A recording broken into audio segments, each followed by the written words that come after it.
I was asked 2 years ago to consider going into ministry, and I was very reluctant. Had a plan of retirement, do more fun things, traveling, studying, just for fun. A year after that suggestion, I was still sitting with the Lord saying, I just don't get it. I don't understand, I don't see this. I don't know why you want me to do this. It's too late, it's ridiculous. And saying, in desperation really, I kind of feel like it could be considered audacity, but really it was desperation, said, I want you to tell me in this service that's on the other side of the world that you want me, Hayley Bourne, not some wishy-washy women in ministry thing, to go into ministry for you and to do this for you. And the minister at that church, Bridgetown Church in Portland, Oregon in America, a long way away, he was talking to the female minister there and thanking her for all of her service and said, thank you for on my part of the impact you've had on me, my wife, my daughters, and also a woman that I met in a coffee queue at Wildfires Festival 6 months previously in the UK, who said, and then he said the entire conversation that me and him had shared. A long way back, Sheila and I had been to Spring Harvest and had really felt a real sense that we should move into Aldridge in order to minister in a lay capacity, as a volunteer. And so I started having come back with this real sense, Sheila and I sensed that this was the right thing to do, and people confirmed it in the prayer group. So I was looking at a house to move into in Aldridge. And it was a really old place up Warsaw Wood Road, and I thought, well, we could do it up because the price differential was significant.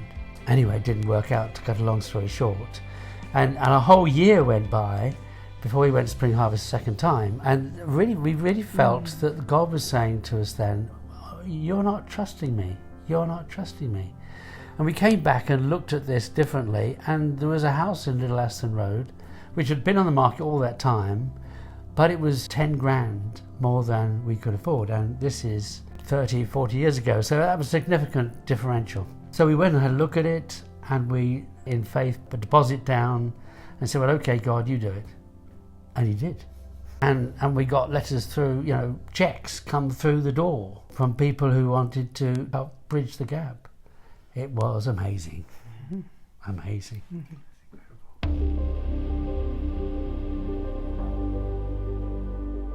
I think the whole moving into ministry thing, I had that message from the Lord in that service on the other side of the world in November, December of that year.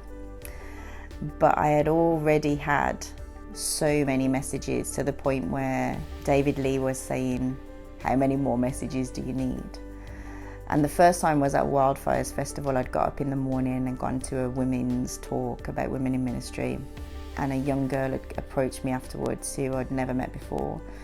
And she said, the Lord's calling you to his ministry out of the classroom that you're in right now. And he's got a garden for you that is flourishing.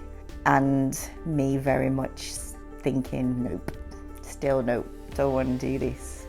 And then just really plodding out through the discernment process, meeting with my vocations advisor every week saying, still don't want to do this. So I think that was not so much that I really didn't like the answer, just I was very reluctantly accepting the answer. So a few years ago, I was in a job where I was working alongside a particularly tricky colleague, and yeah, each day was pretty hard going because of that. And I also felt at the time I knew that the Lord was calling me into youth ministry, but the job that I was going to be applying for and knew was going to be coming up wasn't available yet, wasn't there.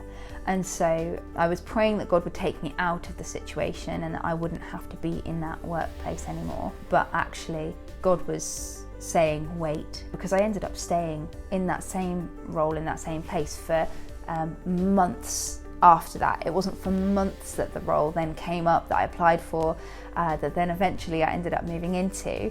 It was God saying wait, because actually there was stuff that needed to be resolved, and I can see how he resolved it during that time that I remained. But then my prayer kind of became, because I could see that he wasn't taking me out of it yet. As the months went on, my prayer just became for strength for each day, to grow forgiveness in me towards my colleague, to grow my love, to kind of help me to persevere and to keep going, to find the joys that were still there. So it kind of became that the Lord would kind of do those things within me, within the situation.